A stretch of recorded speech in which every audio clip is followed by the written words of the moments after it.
Instead, we are looking at the World of Warcraft Dungeon Companion, released all the way back in 2006 at the end of Classic, at the beginning of Burning Crusade, or right before the end of Classic, before Burning Crusade came out.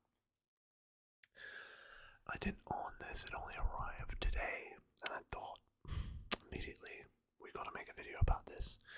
Now before I start two things, you can probably tell I'm making this video without a pop filter, like the last video, and I wanted to see, I think it's better like this, I think it works better for the ASMR, to do it without a pop filter.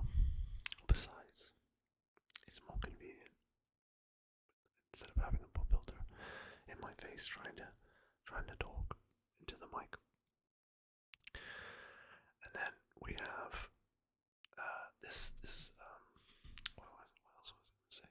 Oh, the other thing is that we're in the dark. You might notice we're in the dark, and I have this light, this light here on the webcam pointed at the book, because I thought, you know what? Let's see if it works like this. If this is the same sort of experience that you'd want from a video like this, and if it's maybe a bit clearer like this. I think when we go through the book and when you have a look at things, you might be able to see it a bit better than with the yellowish room light that I have. I don't have big lamps or anything I can point, but this might actually work quite well. This might be a better way of doing things from now on.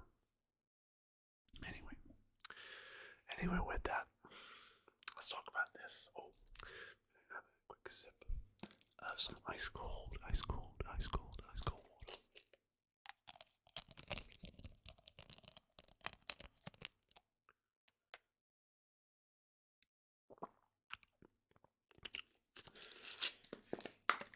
Very nice. Very good. Forgot to bring that last time, and it was getting a bit hard to ramble on without some water. Alright.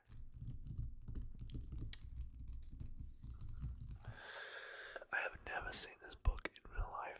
I've always seen, I knew what it was. It's done by Brady Games like the other ones. It cost 40 Australian, I think 40 Australian dollars, yeah it would be because it says EB Games there when it was originally purchased. I didn't pay that for it. I bought it on eBay for a few dollars, which was really good, very good deal, considering if you try to buy the other strategy guides from the other expansions, which I tried to do to make more of these videos for you guys. Well, they run you a minimum of $25 a piece, whereas this one cost me less than 15, I think, maybe around $10, which is really good. So yeah, this is an old one. This is the oldest book we've looked at so far, and as far as I can tell, I think the only, as I said, this only came in today, and from so far as I can tell, it's old, but it's in good condition, apart from one thing. This page here, I have to see if I can put that back together, but it's almost completely loose, which is a shame, but that's alright. Well, we can deal with that. So let's look at the back here.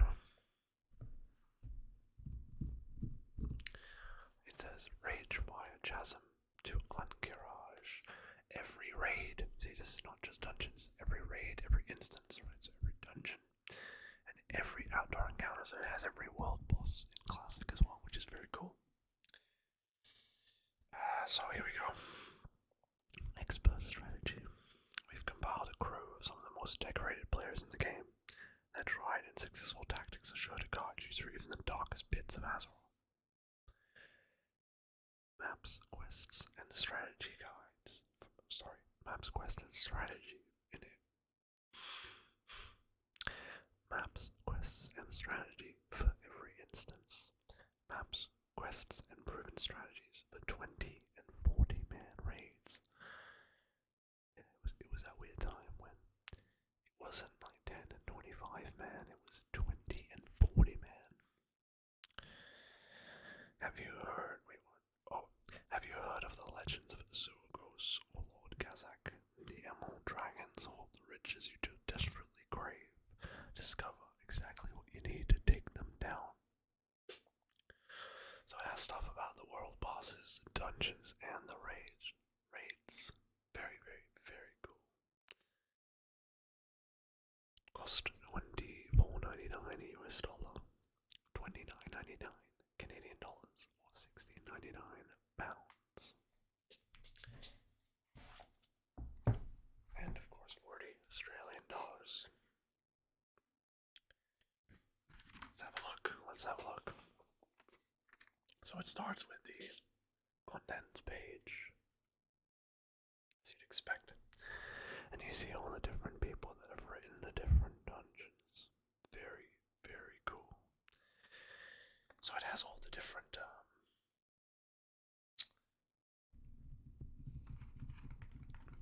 written by the different people and the different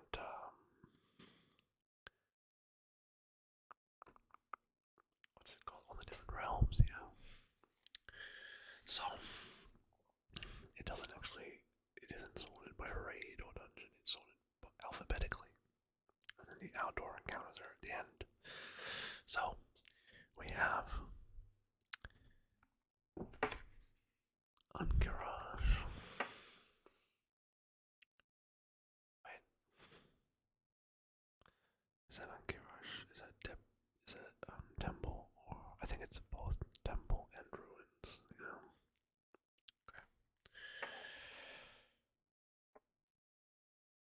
Okay. Garage. Black Fat Deeps. Black Rock Depths. Black Rock Spire. Blackwing Lair. Dead Mines. Diamol. Nomragon. Moradon. Molten Core. Anixia's Lair. Rage Fire Chasm. Zorvin Downs and Resolvin Growl. Scarlet Monastery. So, of course, classic, that was Scarlet Armory, Scarlet Library, Scarlet Graveyard, and Scarlet Cathedral. That became Monastery, and Halls later on, of course. Scarlamans, Shadowfang Keep, Stargates, the Stormwind Stargates, Strathol, the Temple of Atal Hakar, or as some know it, the Sunken Temple, Uldaman, the Wailing Caverns, Zul'Farrak, and Zul'Gurub. And then the outdoor encounters of Azurgos, the Dragons of Nightmare, and Lord Kazak. Careful with this piece of business. It's a little broken. Introduction to raiding, all this types of stuff. It tells you about all the common terms like aggro, threat, CC, FF, healing, LOS, melee DPS, ranged DPS, tinging, transition, MT, ML, OT, and the like. So I was just telling you how to use the book. I think that's pretty clear. Oh god. If you played World of Warcraft back in the day, this is a nostalgic screen. That was the classic World of Warcraft classic vanilla World of Warcraft title screen.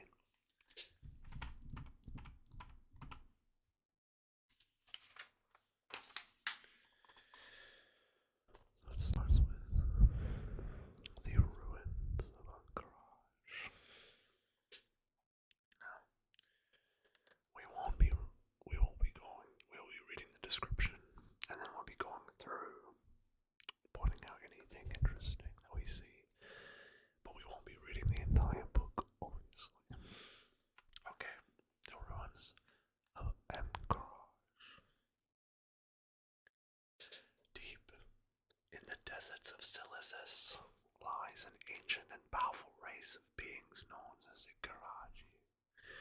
1,000 years ago, the Night Elves and Bronze Dragonflight combined their considerable powers to seal the Karaji behind the Scarab Wall with the help of the children of some of the aspects. This is remembered as the War of the Shifting Sands. Recently, it was discovered that some of the Karaji were finding ways past the wall. Anachronos, the bronze dragon, helped the adventurers of Azeroth open the Scarab Wall to prevent more incursions.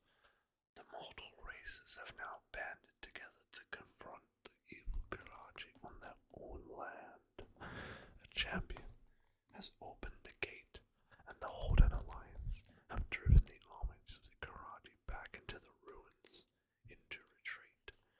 It now falls to you and your comrades to delve into the lair of the Karaji and put an end to their masters once and for all.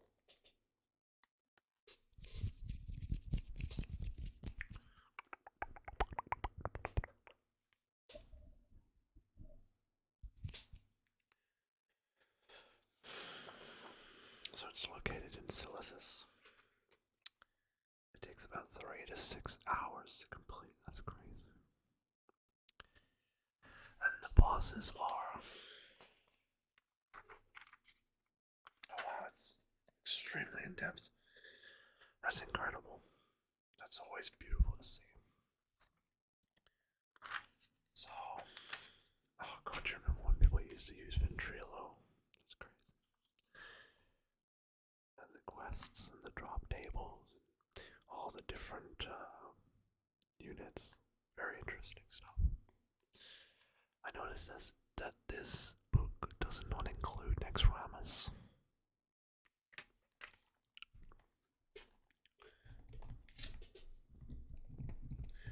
So,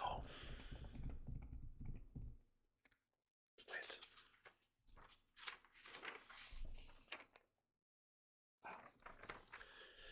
The ruins of Ankarash is home to 6 bosses spread out across the entire zone.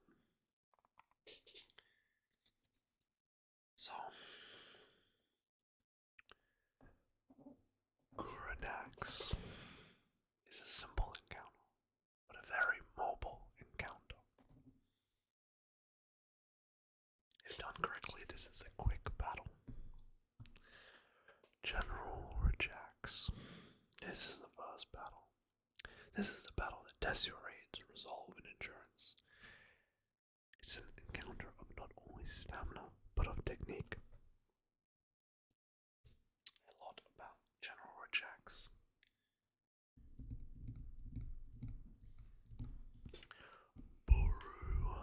Buru the Gorger. This is one of those battles that requires you to think outside the box.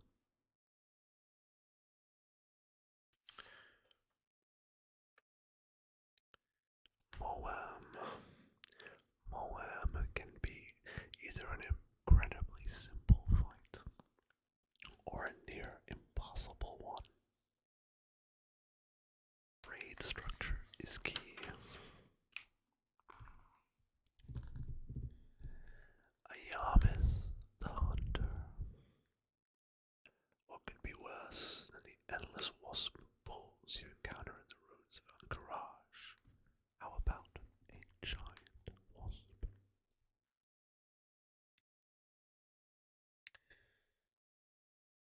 And then the final boss, Assyrian the Unscarred.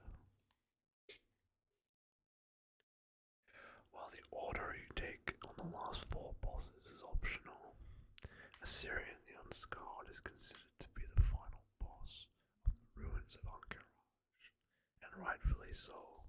He tests your raid fiercely. This can be a very difficult battle, but once mastered, it is one of the most fun encounters in the game. This is an extremely mobile battle. Assyrian is a mighty foe. So, So mighty, in fact, that one swipe from his hands kills almost any player.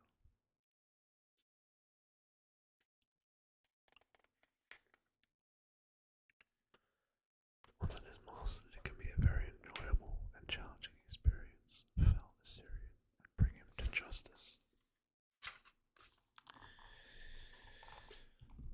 Here we have one of my favorites, and least favorites at the same time. And incredibly cool. I've always really enjoyed the way that the map looked. I mean, you have the crazy, like, triangle room. You got that, you got this, you got the whole underground. It's very, very cool. It's crazy. Like, I know, it's so different all throughout, and Temple. It's always been one of those ones that it's like a love-hate relationship.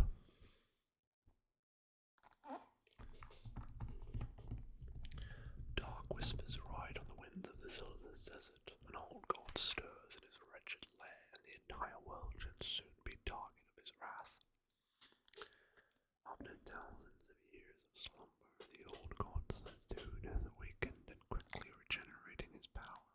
Once he has reached full potential, nothing will be able to stop it. The dragons that so humbly sacrificed themselves so long ago to imprison Sethune awakened or enslaved in the temple. So the charge of protecting the land falls to you.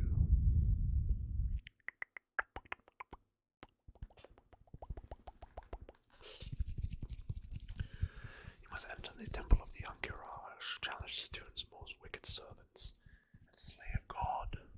The road will not be easy, and it is wrought with peril at every turn. Will you turn back now, face Sethune in his mighty lair, and put an end to him once and for all?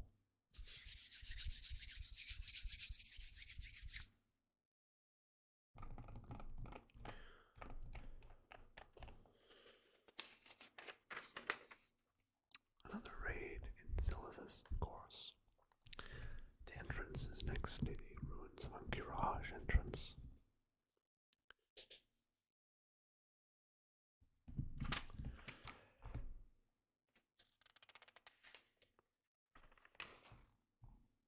So many servants of the temple, all the different enemies you face.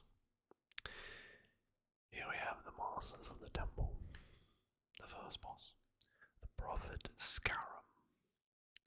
When you first encounter the Prophet, the battle seems extremely complicated, but nothing could be further from the truth. The Prophet Scarum is, in fact, a simple battle once you know what to do. Position the raid as shown on the map, making sure that the two tanks are ready at each of this attack. One moment.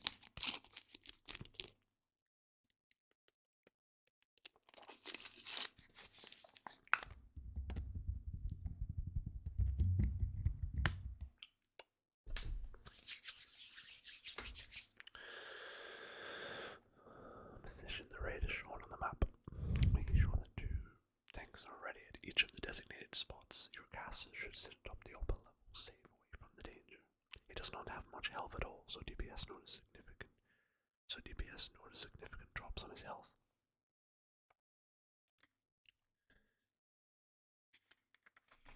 Lord Kree, Princess Yao, and Vem. This is either a simple fight or an extremely challenging one, depending on how you choose to do it.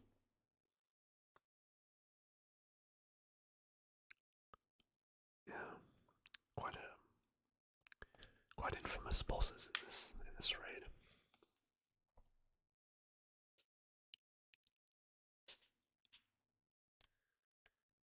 Battle Guard Satura.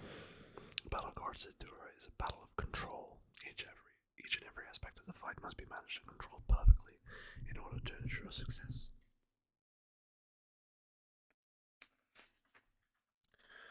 Funkris the Unyielding. Funkris is a chaotic battle to say the least. It requires a combination of superb crowd control, split-second reactions, and some incredible DPS. All in all, however, it is not one of the more challenging battles in the Temple of Akinraj and can be learned quickly.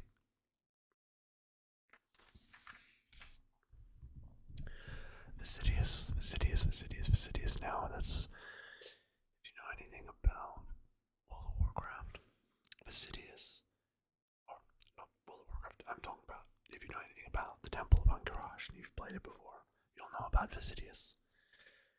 One of the most creative encounters you'll face in World of Warcraft. The fight is almost entirely based around ice attacks, so the more mages you have, the better off you are. I play a Frost as Knight as my main, always have. So,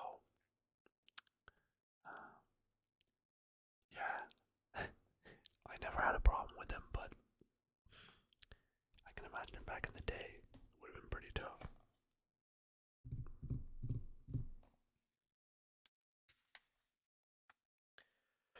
Princess Ron is the first real gear-dependent boss in the instance. You want to have every rogue and warrior in your raid decked out as much nature resistance gear as possible.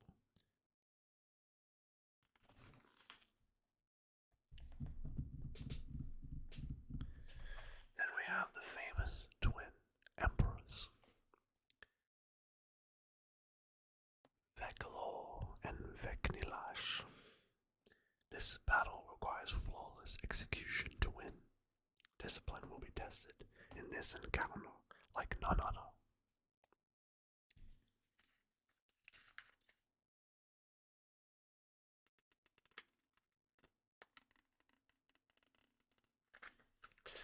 You must deal just over 1.7 million damage in under 15 minutes to bring these two down.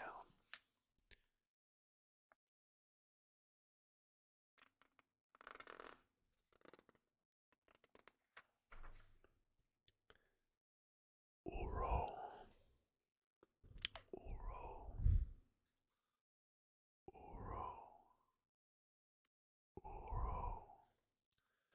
Uru is one of the most challenging battles in Ankarash, so you definitely have your work cut out for you. Raid positioning is key here, so take note of the map. It is not easy, but with some practice, you should be able to kill him before he takes you down, before he kills you. And now, if I remember correctly, this boss was the longest, this boss took the longest to kill of any boss in classic World of Warcraft, if I'm not mistaken, since his release, right? Because he was also optional. So I think people killed Satoon before they killed him, because he wasn't the main boss of the instance, and it was optional, so people just went straight to Satoon when they realized that this guy was pretty damn tough, and he was bugged, I believe. No pun intended.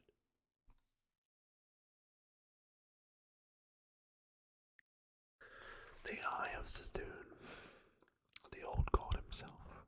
You've come to the very end. The Eye of the old god is before you. His gaze can see far, and he knows why you have come. Luckily for you, he is not yet at full power. The time to strike is now. The Eye of Satoon battle is a dance of raid movement. This phase is actually not terribly difficult. In fact, one mastered, nobody should die except to a freak incident. Executing this phase with imperfection is necessary as well, since you want the majority of your raid group alive when Satoon rises. Take note of positioning on your map. This has to be strictly enforced for optimal survival. A simple battle. The Eye of Satoon only has a few options in his arsenal, but each is deadly.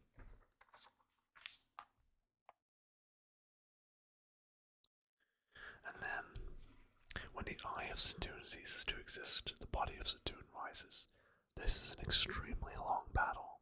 Victory is determined by how fast the raid can react to the chaos around them.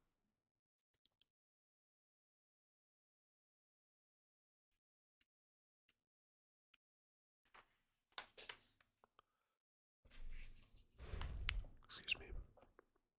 I believe I have something in my eye. One moment.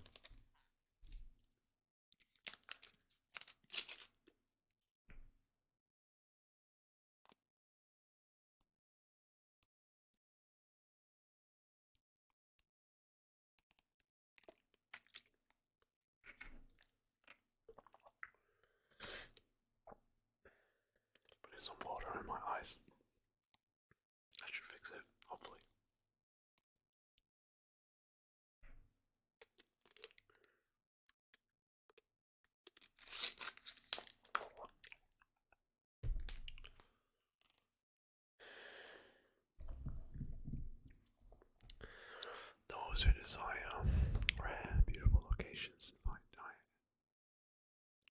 Those who desire rare sights, beautiful locations, and find dire enemies must prepare themselves for a swim into Black Fathom Deeps. These ruins are almost lost to time because of the Naga Satyr and Twilight Hammer cultists who live here. The increase of power of the Twilight Hammer has been linked with this set of ruins.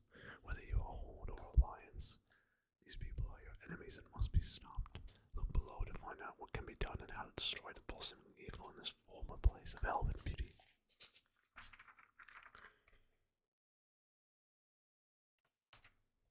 All the different quests associated with Black Fathom Deeps. Dank, cold, and dangerous. Submerged ruins. Moon Shrine ruins. Oh, wait. Alright, because it's not a raid, it doesn't have it. Okay, that's fine. But I will read out the bosses. Akumai. Who's the final boss, I believe? Or is he the first? No, he's the final boss, right? Because this is all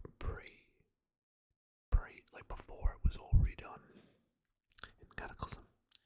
Galliast, Gamura, Lady Sarves, Lorgus Jet, Old Sarakis, and Twilight Lord Kelris. Yeah, Akumai is the final boss, I remember that correctly. Blackrock Depths. Blackrock Mountain stands on the border overlooking both Searing Gorge and the Burning Steppes, built within this massive fortress. Is a fortress of evil. Here, the enemy is safe to plot against the others in the world. From here, they can launch attacks against both the Horde and Alliance.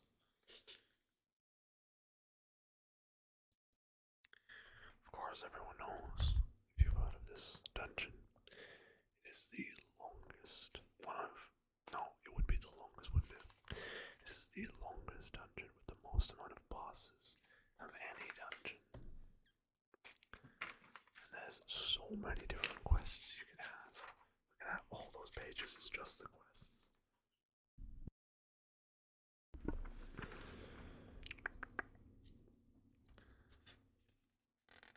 Look at that. Look at all of the bosses. That's wild. Look at that. All these bosses of Blackrock Depths is insane. We've got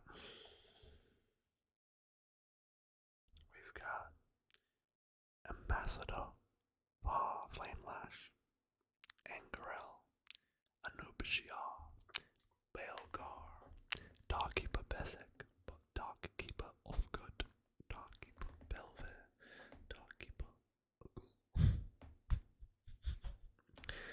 Darkkeeper Zimrel, Darkkeeper Vorfog, Doomrel, Doperel, the final boss, Emperor, Dagran Taurisian, Eviscerator, yes, not Excavator, Eviscerator, Phineas Darkmire, General Angerforge, Gloomrel, Column Lord, Arkelmac, Gorosh the Dervish,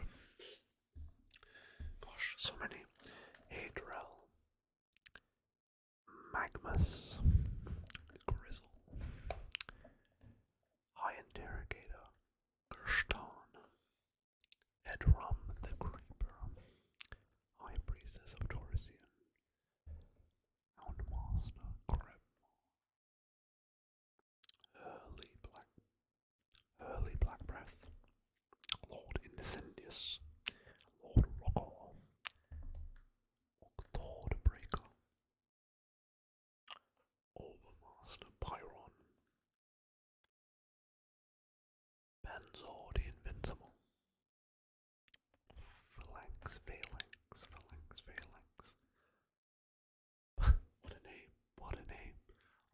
Gallagher Spazzring. Yep, that's what it says. That's what it says. Princess Moira Bronzebeard, Pyromancer, Lawgreen. And there is more, yes, there is more. Bilerel, Seethrel, Thilbrun, Ripley, Scroogebigot, Water Stilgus, Virek, and Watchman Doomgrip. Insane. So many different bosses. That's why. The Molten Span. The Molten Span.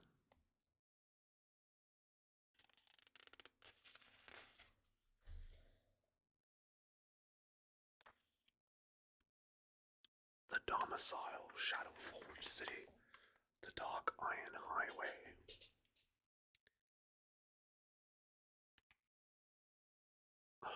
Sorry, I was just fixing my headphones. I don't know what's going on with my eye, but yeah, it's very annoying. The Path to the Emperor. Alright. Blackrock Spire. The mighty fortress carved within the fiery boughs of Blackrock Mountain was designed by the master dwarf mason Fran Clawn Fordright, intended to be the symbol of dark iron power. The fortress was held by the sinister dwarves for centuries. However, Nevarian, the cunning son of the dragon Deathwing, had other plans for the Great Keep. He and his draconic minions took control of the upper spire and made war on the dwarf holdings in the mountain volcanic depths. Realizing that the dwarves were led by the mighty fire elemental Ragnaros, Nevarian vowed to crush his enemies and claim the whole Blackrock Mountain for himself.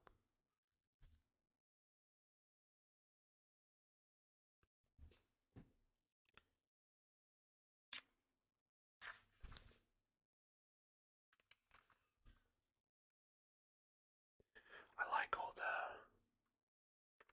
different little like these, the little, what's it called? All the different, gosh, what's it called? The little tips and tricks they put there. The little boxes. Put them like here as well. All the tons and tons of different quests. All the different quests. It says so many quests, wow. Different enemies, and again, so many bosses. Blackrock Mountain and Blackrock Depths and Spire, which is crazy for bosses. So many. Wild.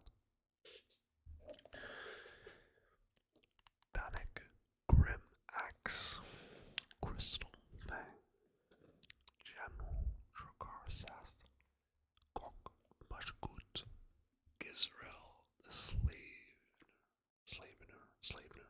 right? Gith, Halakon, Garaluk Anvilcrack, High Lord Amok, Jed Runewatcher, Lord Valthak, More Greyhoof,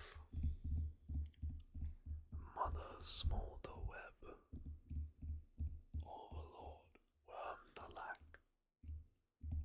Pyrogard Embassier, Quartermaster Zegris, Shadowhunter, Voshkachin, Solakar, Flame Wreath, Spirestone, Battlelord, Spirestone Butcher, Spirestone Lord Magus, the Beast, Urok Doomhowl, Warmaster Voon, and Warchief Rend Blackhand. That is both upper and lower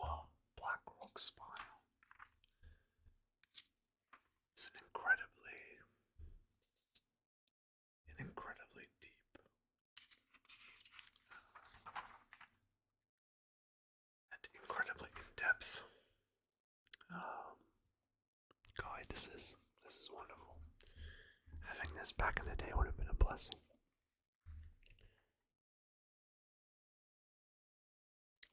When all the groups are clear, it's time to take on General Dragasath, the purpose of the entire journey.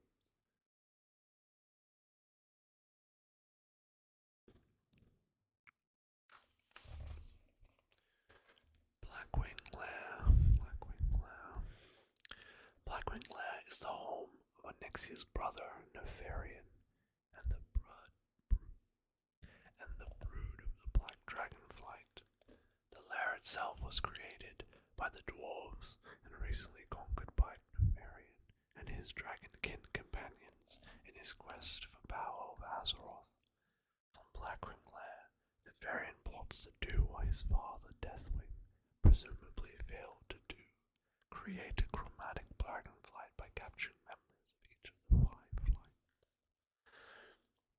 Until very recently, Blackwing Lair was the hardest dungeon in Azeroth, but Entourage has assumed that mantle. Groups attempting Blackwing should have a raiding experience and equipment from Molten Core and Onyxia. You must venture into the lair and fight your way to Nefarian's throne room, where he awaits your arrival.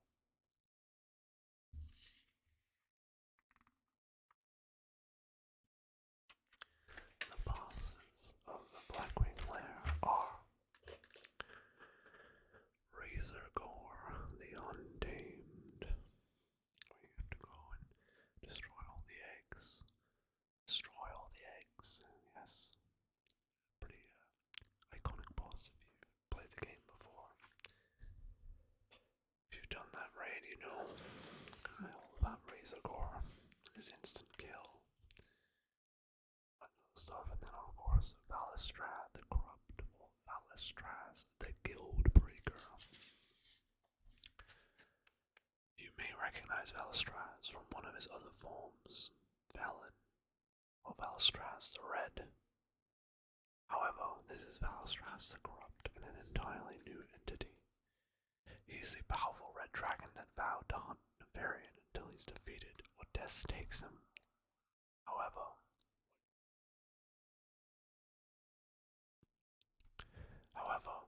when Nefarian... Sorry, that threw me for a second. However, when facing Nefarian in Blackwing Lair, Valistraz was severely wounded and corrupted by the dark blood that flows through his nemesis' veins. So you have to defeat him, but he's incredibly tough. Yeah, it says, it's arguably the hardest fight in Blackwing Lair. He's capable of killing your entire raid almost instantly. Guilds are broken up over Veil. It's incredibly challenging, but sometimes awfully frustrating fight. But when you get it down, it's by far one of the most intense and fulfilling encounters in the game.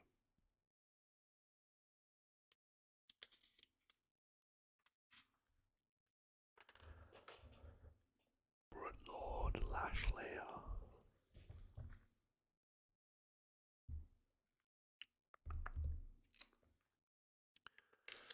I'm actually gonna go, and then we will continue this later, but I gotta sort something out. Also, my eye is still hurting, so it's bothering me a little bit. So I'll be back soon again with the rest of the book, and we'll divide it into 2 parts, or I'll cut it together. No worries. Thank you for watching, and I will see you next time. Bye-bye.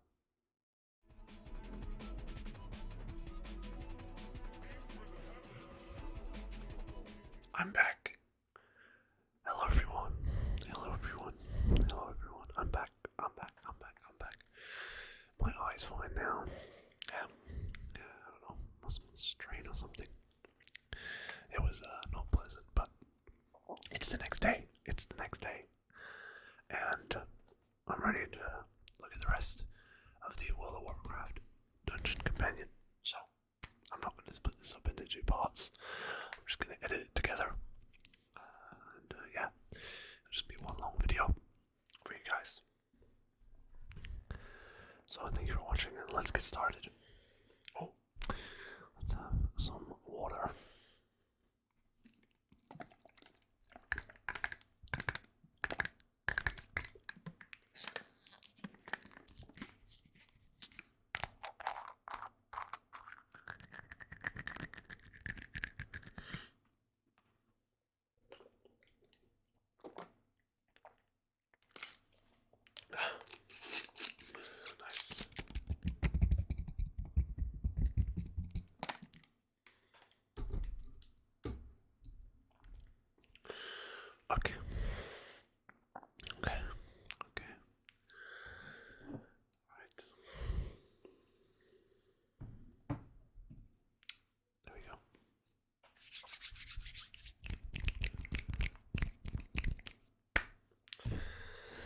let's get started. So,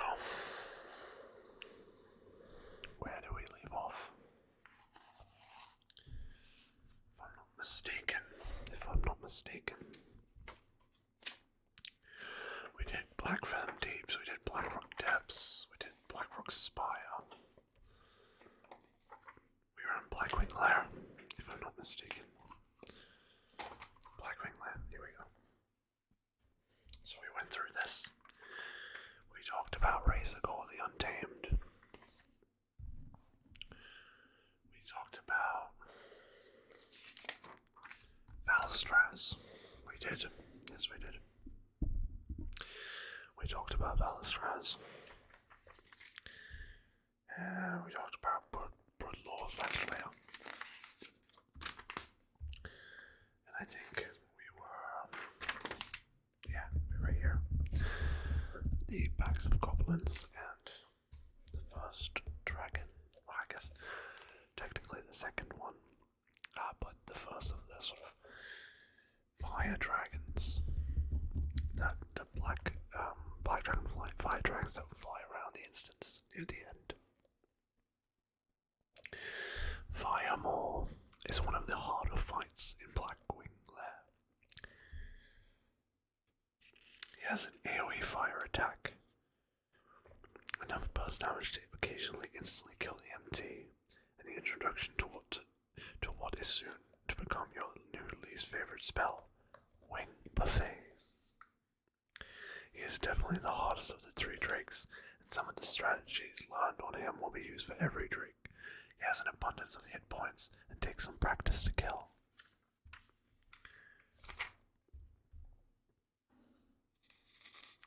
A lot written about Firemaw. Clearly a very tough boss.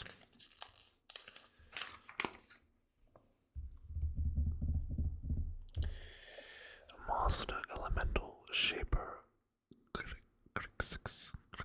How am I meant to pronounce a K, an R, an I, an X, an I, and an X? Grixix. He drops no loot and there's nothing else to him. Sag. Ebonrock. Ebonrock is the second drake, both in killing order and difficulty. Overall, he's not all that bad, but he can be extremely annoying. As with all the drakes, he has Wing Buffet and Shadow Flame. You will deal with both attacks the same way you did with Firemaw.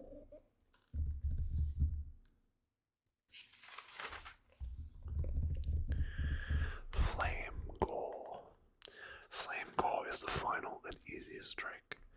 His only trick can be neutralized with Tranquilizing Shot.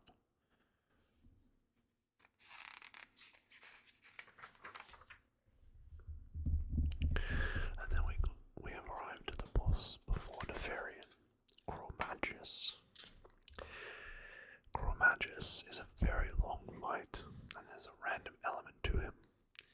During each instance, he's assigned 2 different random breath attacks. Some breaths are more challenging than others.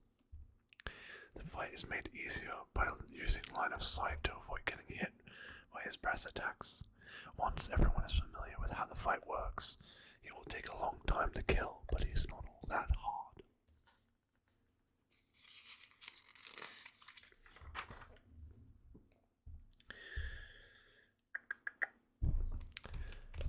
Nefarian. So, you've reached the final boss of Blackwing Lair. It seems as if Nefarian is both aware of your presence and patiently waiting for you upon his throne. All you will have to do is talk to him to begin the event. Take a look around his lair. It's a very cool place to be. Prepare yourself for what is probably the most enjoyable fight in the game so far. It's rather complicated, and there's a lot to know, but even if it seems overwhelming at first, Nefarian is not harder than some of the previous bosses. Phase 1, Phase 2.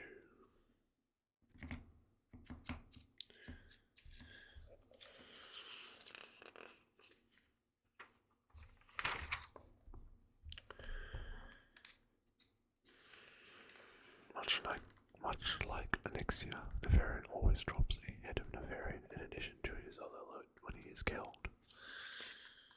Again,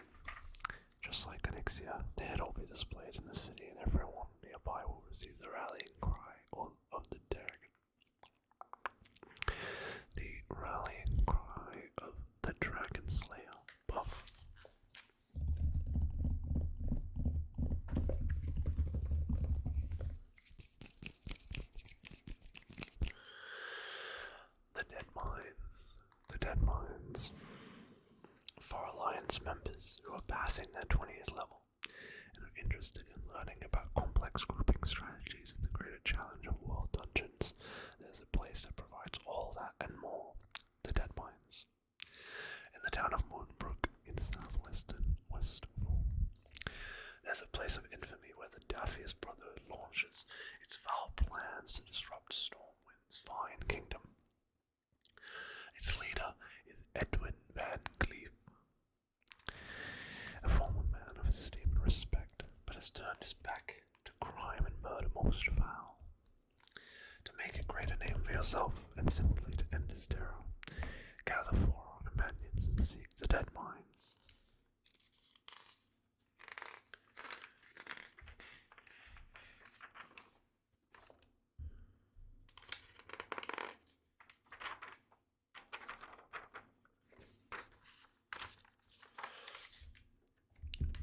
The Masters of the Dead Mines. The brainwashed noble. Cookie, of course, Cookie. Famous, very famous mob in World of Warcraft. Edwin Van Cleef, of course now, Vanessa Van Cleef.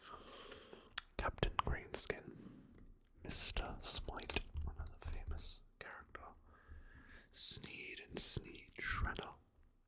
Minor Johnson. Gilded. Foreman Thistle Nettle.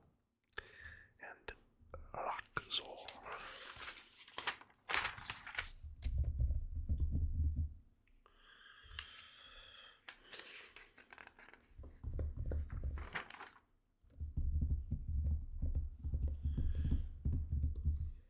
Of course, a very iconic, very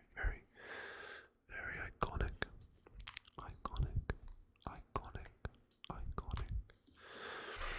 and very iconic dungeon. With the Ironclad Cove.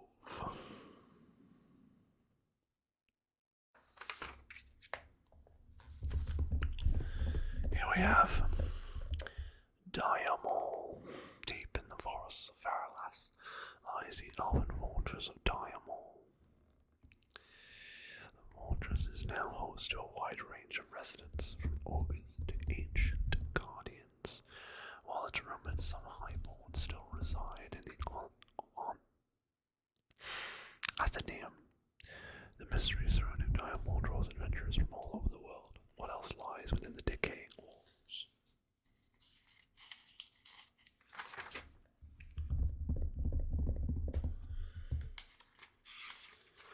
A ton of different quests. You can see. Enormous amount of quests, wow. The commanders of a shattered elven stronghold. Thera. Captain Crom Crush. God Slipkick. God Molder. And God Fingus. Aslan the Wild Shaper. Gorush the Observer. Hydrospawn. Ileana Raven Oak. Again, another dungeon with a lot of bosses. King Gordok. Lithendris. Magister Calendris. Washcock. Pimgib. Basulin. Prince Threlden. Imolthar. Lord Helnerath. Susie. Zorathian Dreadsteed. Zephyrim Thornhoof. Scar the Unbreakable. Stomper Krieg. The Rather. And, of course, Tendrus Warpwood. Yeah, the ancient city. The east wing. The north wing. And the west wing.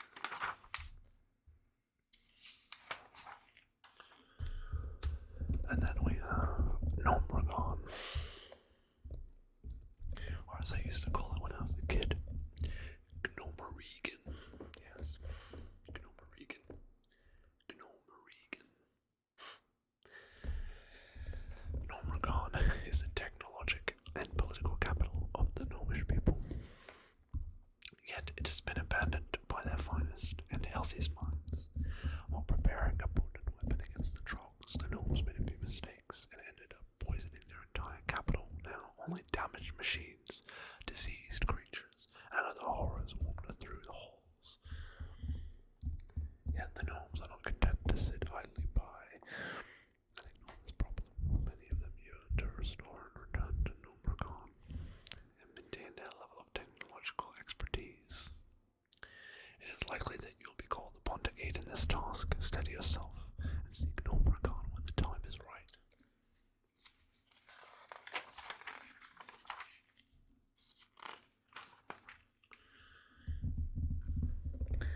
The Gnomeregan leaders: Techbot, Vicious, Fallout, Crowd, Pamela, Dark Iron Ambassador, Grubbis, Electrocutioner 6000, and Meganeer without a plug.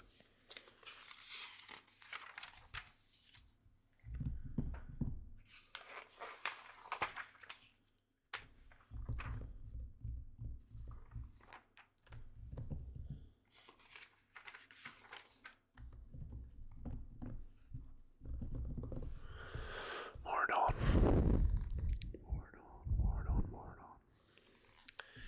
From the demon-infested Manarok Coven to the Kodo Graveyard, Desolus is a barren land. Yet it's the original home to all Centaur of Kalimdor. Mordon is considered the holiest of ground to these Centaurs, and their fiercest warriors guard its secrets. The measures taken by the Centaurs, plus the appearance of demons in Mordon's depths, have piqued curiosity all over the continent, and there are many people willing to reward an adventurous group foray into the depths, so long as the group doesn't return empty-handed.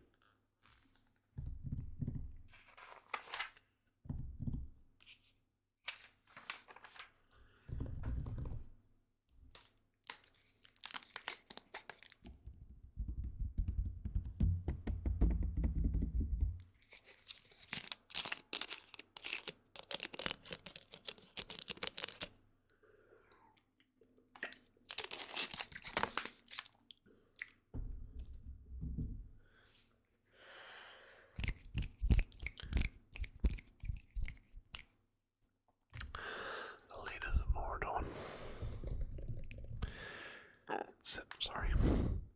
Celebras the Ghost.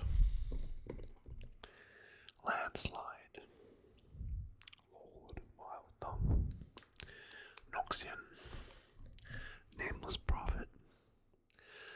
Meshlock the Harvester. Razor Lash. Rot Grip. Tinkerer Gizlock and Princess Theradris. Beyond the stone doors.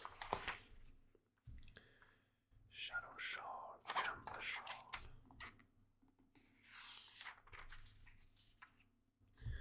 Landslide in Zayathar's grave, sorry. And we have arrived at another raid. The Molten Core. Over 300 years ago, the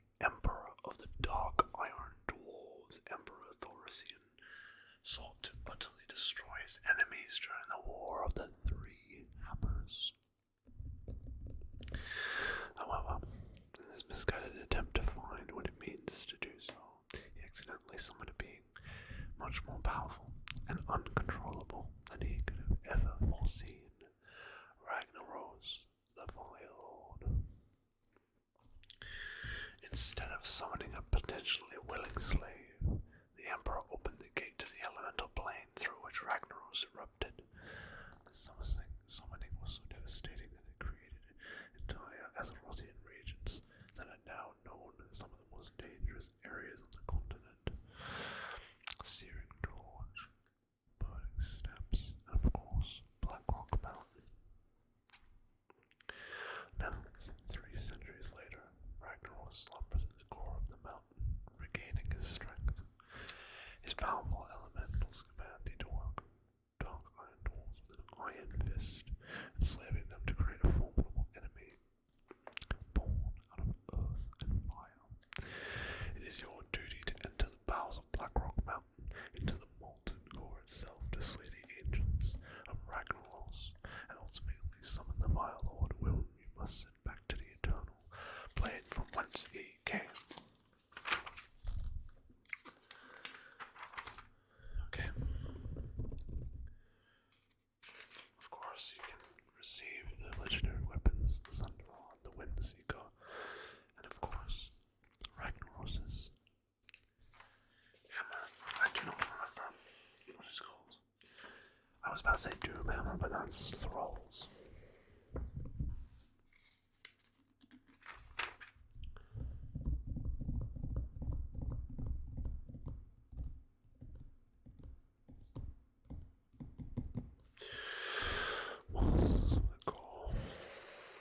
Lucifron,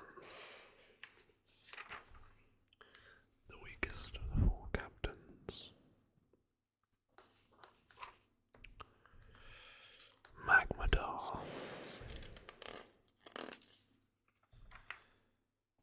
Janus,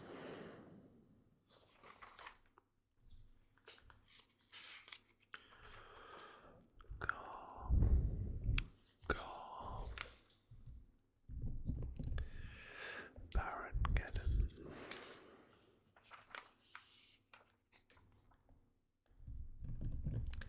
Shazra,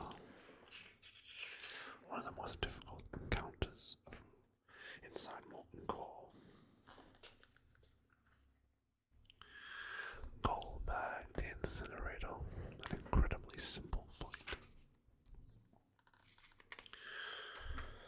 Salvaron, Harbinger.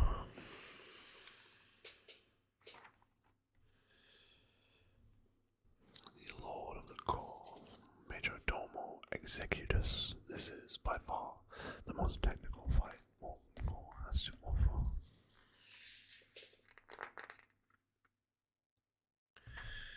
And of course, Ragnaros, the Fire Lord. So you've beaten every boss in Molten Core, now you stand in the lair of Ragnaros ready to summon him forth, thinking you're hot stuff. Well, Ragnaros has news for you. He was hot stuff long before you were even a twinkle in your mother's eye. This battle commands every resource your race and group can muster, and then some.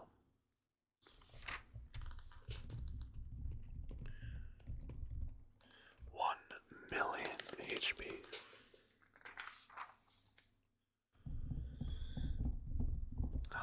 Another one.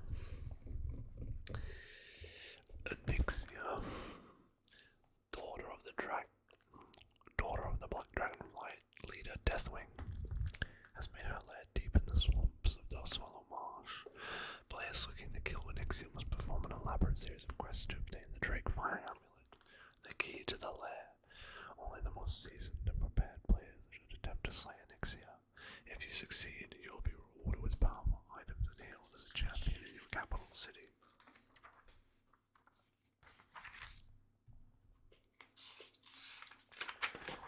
A large number of quests available.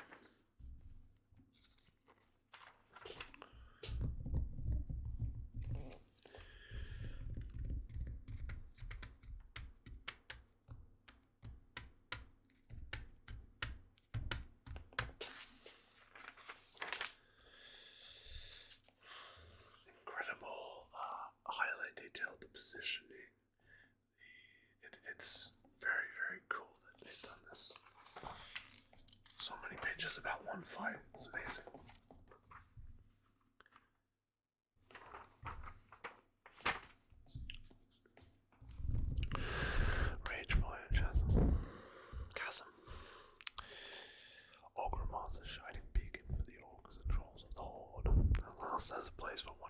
safe and raise children, but is Orgrimmar really safe? Enemies are poured up from the streets beneath Orgrimmar. They have avoided all the guards on the walls and landed in the center of his bastion of hope. Find out who they are and show them the error of their ways. Bathalan, Yorgosh the Invoker, Ogle Flint, and Taragaman the Hungener.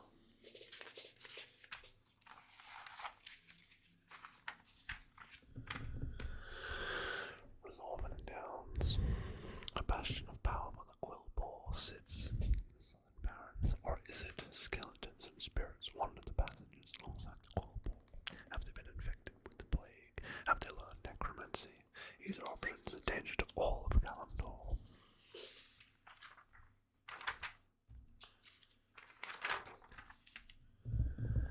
Ambassador Molson, Cash, Ragglesnout, Glutton, Mordreshfire Eye, Plaguemore the Rotting, and Aminar the Coldbringer.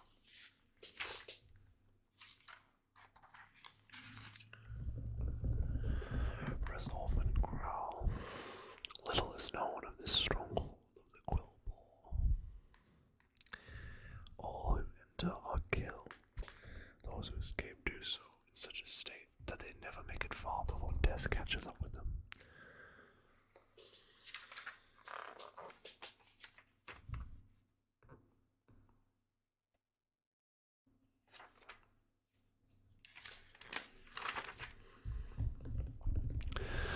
Agatha lost the raging, blind hunter, death speaker, Yargba, Earthcaller, Algar, Jalgrul, Razorlank, Overlord Ramtusk, Rugug, sure, again, Thorn Curse.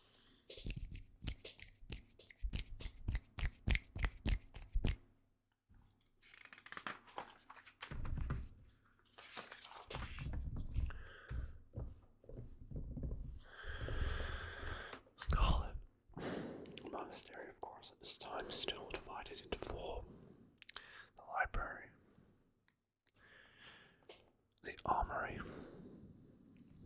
the cathedral, and the graveyard.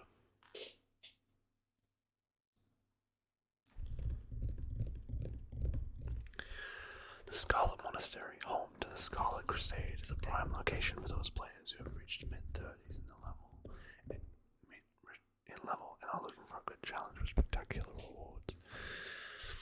The Scarlet Crusade was once dedicated to wiping the Scourge from a foothold in northern Azeroth, but has since become corrupted. Their focus has shifted from the Scourge itself to sending all who oppose them into the Twisting Nether.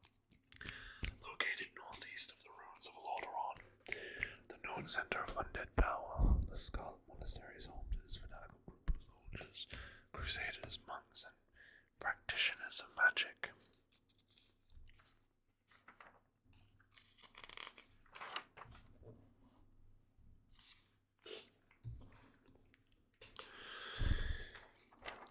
The leaders of the graveyard: Fallen Champion, Bludge Mage Thalnos, Ashir the Sleepless, Iron Spine, and Interrogator Vishas. The leaders of the library: Houndmaster Loxy and Arcanist Dawn. The armory simply just holds Herod. And the cathedral holds High Inquisitor Fairbanks, Scarlet Commander Mulgrane, and of course High Inquisitor Whitemane. Very famous character.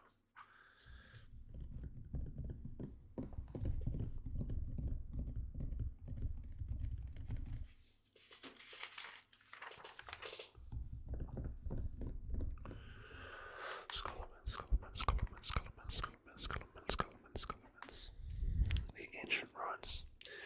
Darrow remind us of what once was there. An elven runestone that was sacred to the high elves of Quel'Thalas. However, the runestone was later hacked to pieces and used to create the altars of the storm. Much later, the Baruch family restored the fortress and through dealings with Kel'Thuzad reformed it into a school of necromancy, Scholomance. Now, Scholomance is home to spirits and all denizens of the town who seek to gain some measure of vengeance for wrongs committed against them in the past.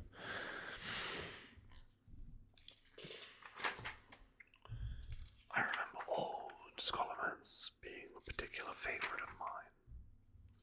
So many quests as well. And so many different bosses. Death is no excuse for tardiness. Blood Steward of Kurtanos, Dark Master Gantling, Death Knight Dark Reaver, Dr. Thielen Krastanov, Jandis Barov, Lady Elysia Barov, Lord Alexei Barov, Instructor Milicia, Kristanos the Herald, Raz Frostwhisper, Rattlegore, Vectus, the Revenian, and Matrock Blackpool.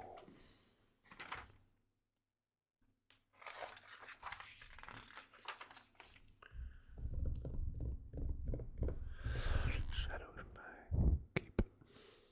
Horde players have likely discovered Silverpine Forest and undertaken many quests revolving around the renegade archmage of the Kirin Tor named Arugal. His stronghold, known as Shadowfang Keep, is located south of the Sepulchre. The archmage populated the keep with Worgen and Warg, while the keep's once human guards and servants have been cursed and roamed the ground as spirits, maintaining it for its new master. The wardens of Shadowfang consist of Wolfmaster. Sorry, it says Wolfmaster Nandos. That threw me off a little bit. Wolfmaster Nandos, yes. Right, okay. Rithogor, Razorclaw the Butcher, Odo the Blind Watcher, Fenris the Devourer, Commander Springvale, Deathsworn Captain, Baron Silverlane, and of course, Archmage Arugal.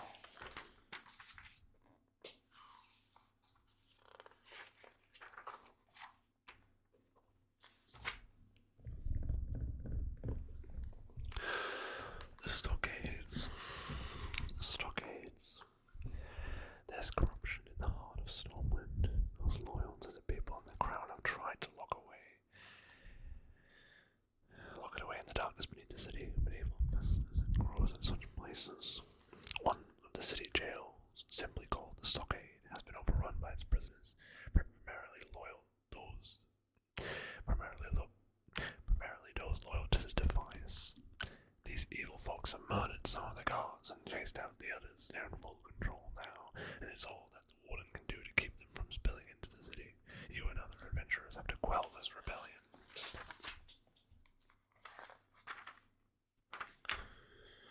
Basil Thread, Brugal Iron Knuckle, Hamlock, Dextron Ward, Camp Deep Fury, and Thargor the Dread. Of course, nowadays it's mostly populated by gnolls like Hoggo.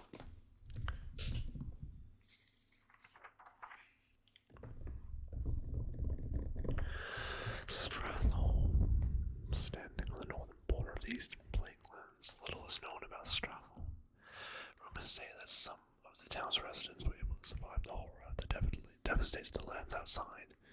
How could people survive within the cauldrons contaminating the air around them? How much power does the Lich King have? Journey into the past. Journey past the shambling hordes of the undead and into the stronghold to learn the truth.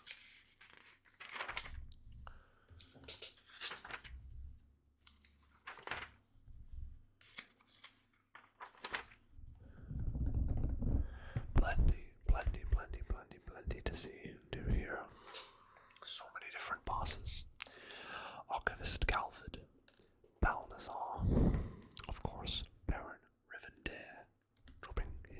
legendary steed.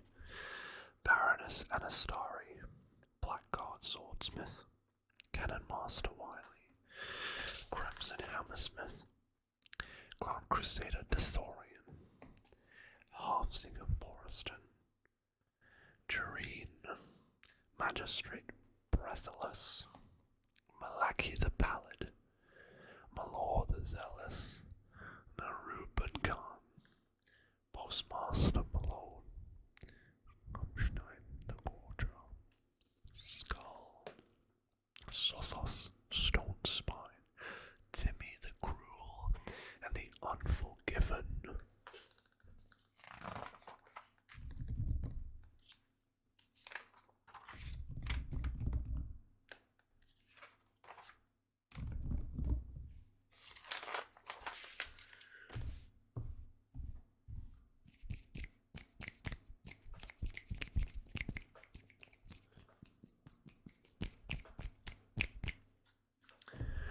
The Temple of Atal Hakar, or otherwise known as Sunken Temple.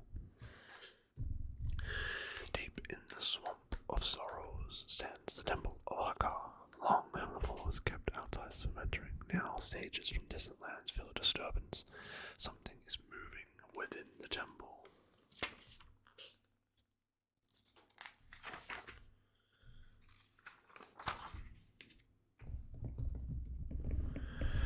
A Talarian, the avatar of Akar, Dream Scythe, Gasha, Hazis, Woku, Jamalan the Prophet, Loro and Majan, Morphus, Kazkaz the Unholy, Shade of Aranicus, Ogom the Wretched, Weaver, Solo, Zekis and Zalor, and Fazak the Cannibal.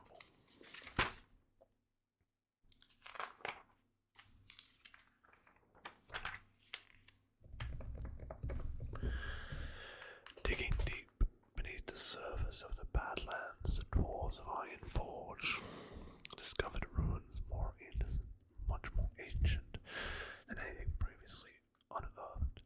Shortly after the discovery, Trogs invaded the dig sites with terrible ruthlessness. Now Shadow Forge dwarves are seeking control of the ruins. What lies buried that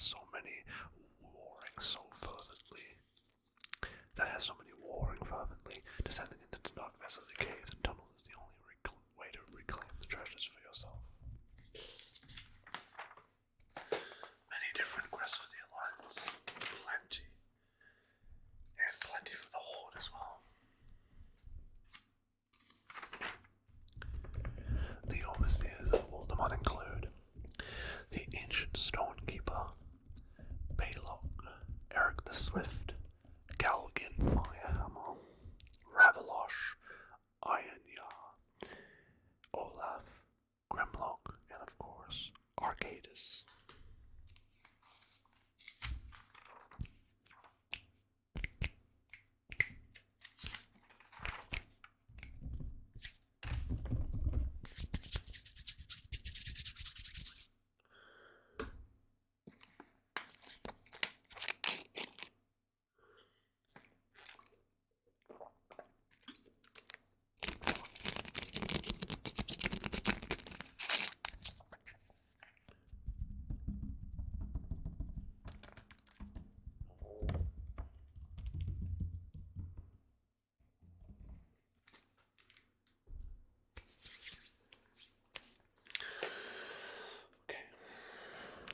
Caverns are a rite of passage for Horde adventurers that have been spending much of their time in the Barrens. For instance, for many this is their first instant dungeon experience, especially if they've passed on Ragefire, Chasm, and Orgrimmar. There are many quests that take place through this dungeon, and is a good way to learn more about the group dynamics and the rules of group members in precision pull areas. The storyline tied with this dungeon is one of a druid known as Naralax who sought to enter the Emerald Dream in order to heal the land and return it to the lush environment it once was. Instead, things went wrong and his dream became a nightmare, unleashing many creatures and dangers.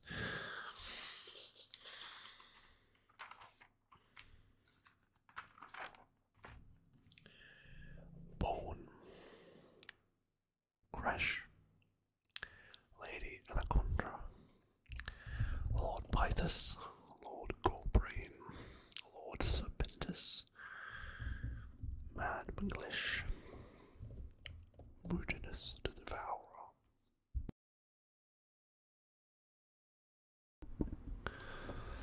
Scum, Trigor the Lasher, and Verdun the Ever-Living.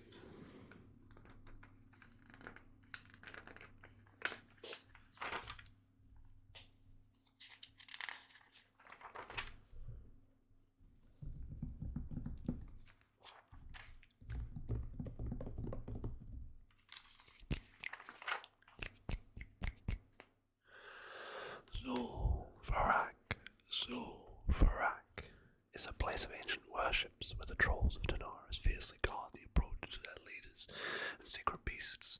Rumors have it that the Hydra of immense power dwells there, and that the dead are brought back to life through ancient rituals. West across the vast sands of Tanaris, past Gadget Sand and any vestige of civilization, this fortress of troll stands against both the Alliance and Horde.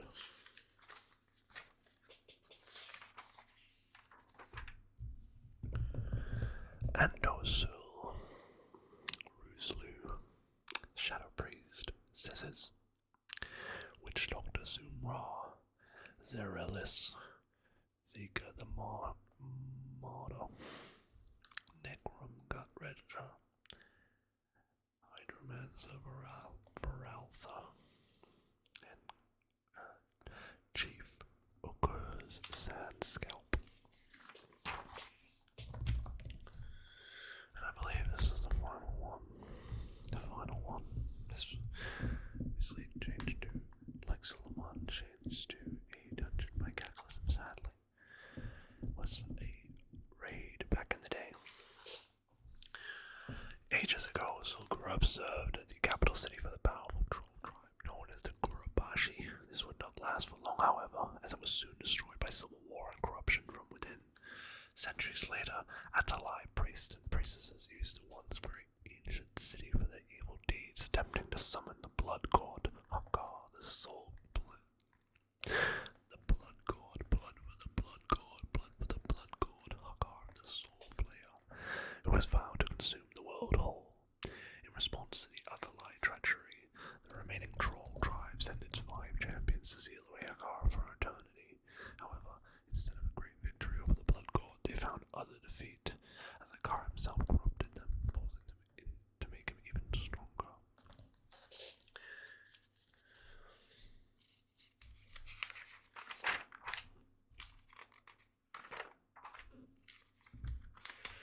So many different enemies.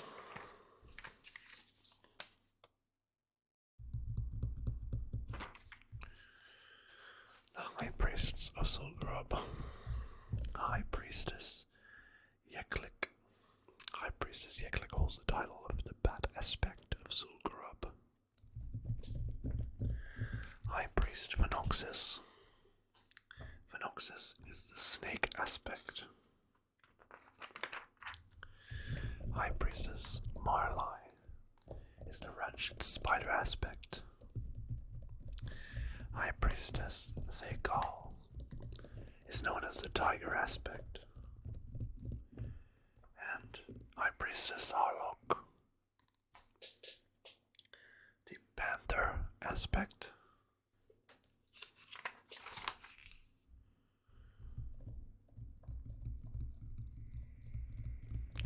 Warlords Zul'Gurub.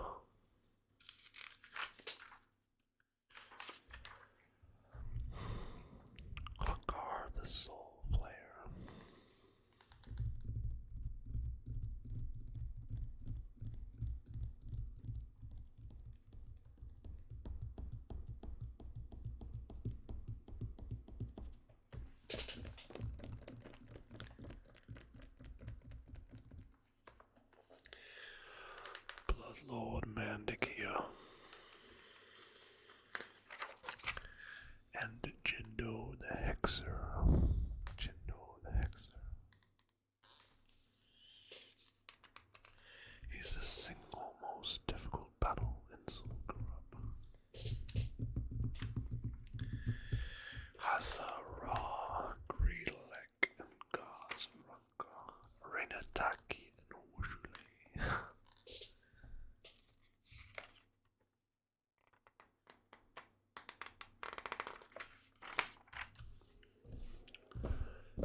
legends.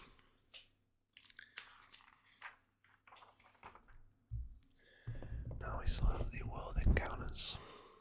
This is Azurgos. Ashara was once a beautiful bastion of the High Elves. Their magic was nearly unsurpassed in Azeroth before their fall. Now Naga and Blood Elves have returned to scour the ruins. Are they trying to reclaim a lost heritage? What lies hidden in Ashara?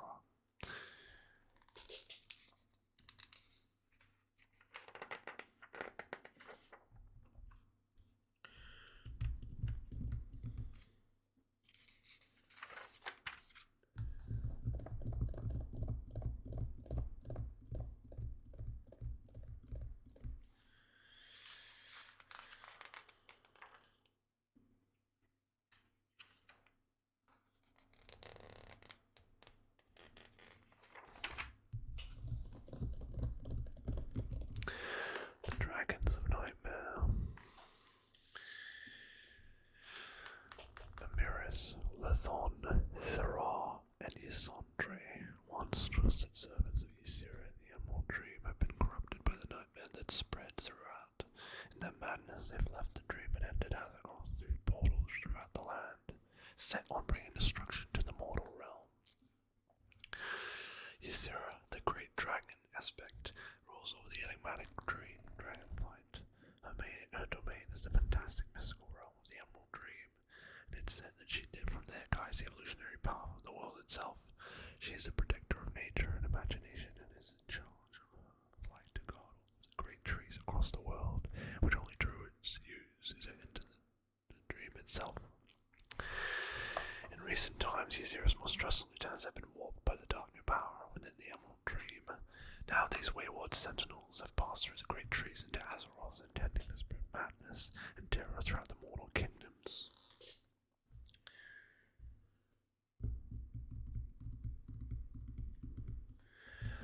The locations are the Bow, Shadow, and Ashen Vale, the Twilight Grove in Duskwood, the Dream Bow in Feralis, and Saradane in the Indolence.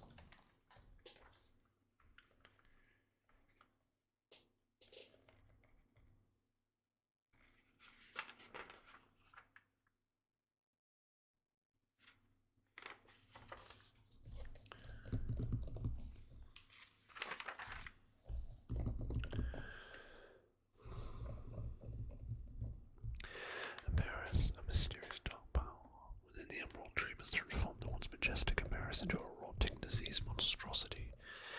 She is truly the most gruesome and appalling of Ysera's strange green dragons. The Amiris encounter can be incredibly challenging to learn and sometimes near impossible on a PvP server, but if you can get an experienced raid and no opposition, he isn't all that bad.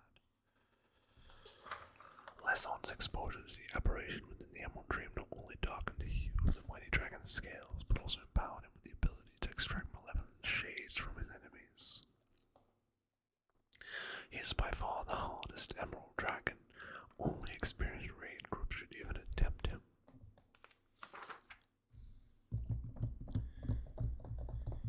Thera was perhaps the most affected of Ysera's rogue lieutenants. His interaction with the Dark Force shattered his sanity as well as corporeal form. It now exists as a spectre with multiple entities.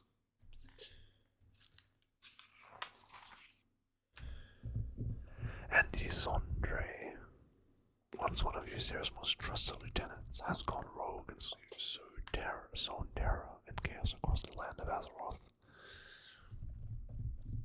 Ysandre is an extremely easy fight and a great green dragonflight choice to start with.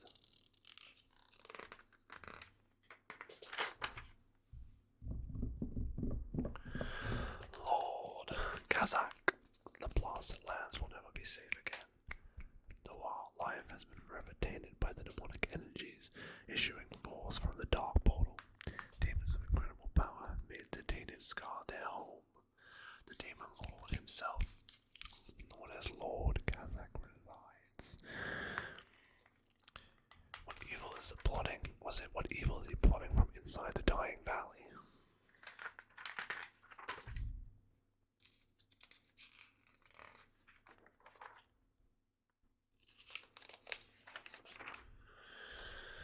And that's it. You see the tier sets. Of course, the dungeon sets and the first 3 tier sets. I would say on the rogue, on the druid. Oh, the later rogue sets. Excuse me. The later rogue sets are some of my favorites, but these early ones I'm not too much of a fan. If I had to pick, I would say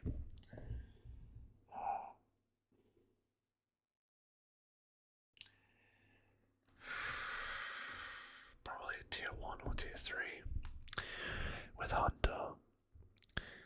I mean, again, it's the same thing. They're a bit, I don't know, 1 or 3. I don't really like Druid or Rogue tier 2.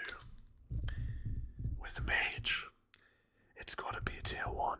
It's gotta be, because, tier 2 even, because tier 3 sucks, in my opinion. Paladin, I mean, it's a no contest, right? Judgment, obviously, makes sense.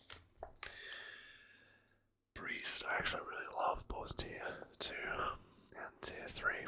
It could be either the priest sets in general, some of my favorites in the game. Rogue, we're gonna go for Bloodfang, I think.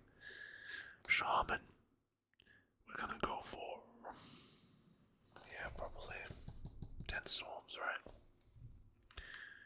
Warlock, Nemesis, or Plague Heart. I like both, can't lie. Yeah, I like both of them. Warrior, it's gotta be Wrath. It's gotta be Wrath. Dreadnought is okay, but Wrath is sick. It's showing all of the different item sets for all the different classes. That's cool. Better Gear of Heroism, Better Gear of Might, Better Gear of Wrath. And it's showing all of them. Dozens of pages of item sets. But I think that's it. I think that's it. What else? Upgrade quests for the dungeon sets. But I think that's it, yeah. Wow. Course written by actual players instead of